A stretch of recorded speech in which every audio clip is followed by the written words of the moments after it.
Good morning, everyone. My name is Julian Mitchell, and I have the privilege of leading 4G Capital. You're a fintech lender operating in Uganda and Kenya. We provide working capital to micro and small enterprises, traders, mama bloggers, and border riders. As you know, these are the people who power our economy, but all too often unable to access the mainstream financial systems. Over the last 10 years, we've dispersed hundreds of millions of dollars to help them, help the traders manage their liquidity, trained hundreds of thousands of customers, and help create an enormous amount of jobs in the markets we serve. And of our customers, 70% are women. Remembering that 30% of Kenya's GDP and 70% of jobs belong in the informal sector, we're proud of what we do. Our mission is to grow businesses through capital and knowledge.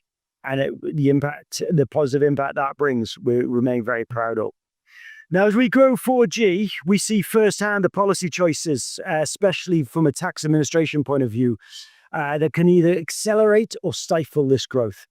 I'm here today to share some operational perspectives and some thoughts on how we can better align the tax policy and national prosperity. We're living through a global time of strain and uncertainty, and around the world, the governments are trying to balance their budgets and stimulate a stalled growth. Kenya is obviously no exception.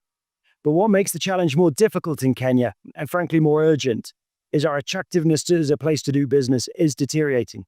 This isn't inevitable, and it's the result of decisions that have created uncertainty where predictability is needed. To meet the revenue targets, the revenue authorities at times have departed from its own charter. Rather than enforcing laws as passed by Parliament, we've seen increasing reinterpretation of long-settled legislation.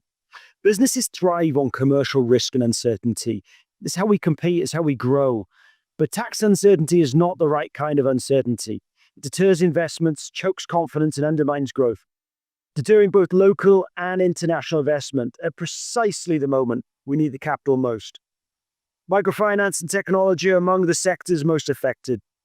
And these are the industries that Kenya should be winning.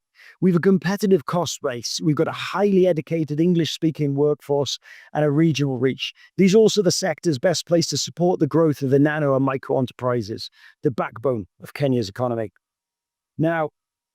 And yet doing business in these sectors increasingly feels like navigating a maze of mirrors. For example, the introduction of excise duty on interest, which required parliamentary intervention to reverse, caused significant damage to our reputation as a business-friendly environment. Recent attempts to disallow the principal portion of bad debts from being tax deductible, despite clear precedent and international best practice, pose a serious risk to the financial services providers and their customers. Tax audits that can result in businesses being assessed for alarmingly high amounts, forcing us to engage Big Four firms to quote the law back to KRA, just to reduce the assessment to something that doesn't threaten our survival. Even when the legal business basis for assessments is tenuous, which they often are, we're required to disclose them in our audits. This hangs over us as we seek to raise capital from lenders and investors alike. Kenya's Charter for Taxpayers speaks of delightful and convenient experience. Unfortunately, this is far from the reality. For many businesses, the tax environment consumes valuable management time, diverts capital, introduces risks that cannot be priced or planned for. This is not just a business concern. When our cost of compliance rises, we either have to pass it on to those customers, or our hustlers and traders, or scale back our investments. Neither option supports the country's long-term prosperity of this most critical sector. Unlike oil, gas, and minerals, today's industries are not bound to geography. Tech and finance can go anywhere. The question is, will Kenya position itself to attract them or push them away? To change course, we must return to our principles of predictability, transparency, and fairness. So I propose the following. Uphold the Charter.